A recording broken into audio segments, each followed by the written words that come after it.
To make pure water, I use reverse osmosis and DI. So in this video, I'm going to show you how to do a resin change and also how I change my pre-filters.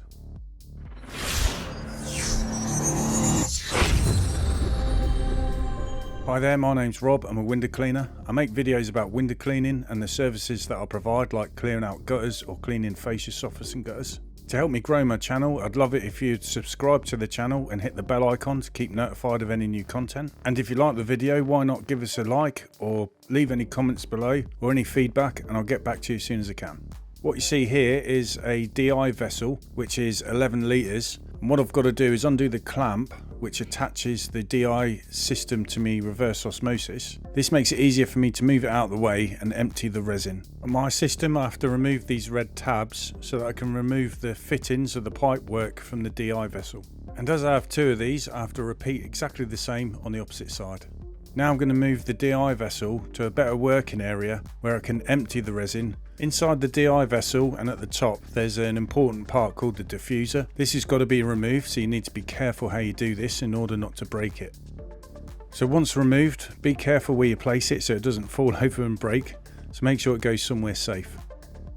Now we're ready to empty out the spent resin. What I've done is I've poured away some of the pure water first down the drain, but being careful not to get any of the resin in there. I've then got a bucket, as you can see, and I've put inside a bin liner. And now what I'm doing is getting all the sludgy resin out. Once most of the sludgy stuff's come out, it'll start to get to more like sand. What you're going to find is you're going to have to continually shake around the vessel because you've got a small neck that everything's trying to come through, which is why you'll sometimes see me stand it up on the bottom, give it a good shake before turning it upside down, and keep repeating this process until I empty out as much as I can. I'm now going to empty a brand new bag of mixed bed resin, 25 litres, and what I'm going to empty it into is a 25 litre container which comes with a sealable lid. This keeps the whole thing airtight and helps keep all the resin nice and fresh. To help make life easier and quicker at getting the resin inside the vessel, what I use is a resin funnel. I've got an example here from Window Cleaning Warehouse. You can get them from lots of different suppliers. They're definitely worth it. What we have here is the funnel now in action. I'm going to load the funnel up with resin. You can get large amounts at a time in here. What I'm going to do is about 4 scoops this time. And as you can see, I lift the funnel up and down,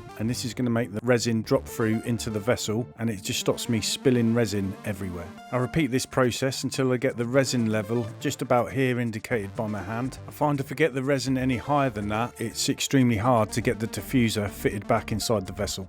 Next, what I do is put pure water inside the vessel. What I do is flush out the screw threads so nothing damages anything, and I get the level of the water about the same as what the resin is inside the vessel. The water softens up the resin, which makes it a lot easier to put the diffuser back in. Without doing this, you find it a lot harder and you could even break it. Once it's seated in properly, all I do is tighten it up, get it nice and tight, because otherwise it'll play up with your TDS levels. It's important to look on top of your diffuser. What you're looking for is here, an arrow. This tells you the direction of the water flow, where it needs to go from your DI vessel in towards your tank or your holding tank. Once I've got the vessel secured using the clamp back to my RO unit, I've now got to refit all the connectors back to the diffuser. First of all, I'm going to reposition the red clip which locks all the connectors into the diffuser. I'm not going to put it in this location here. I'm just going to move it back a bit, otherwise I won't get my connectors fitting into the diffuser.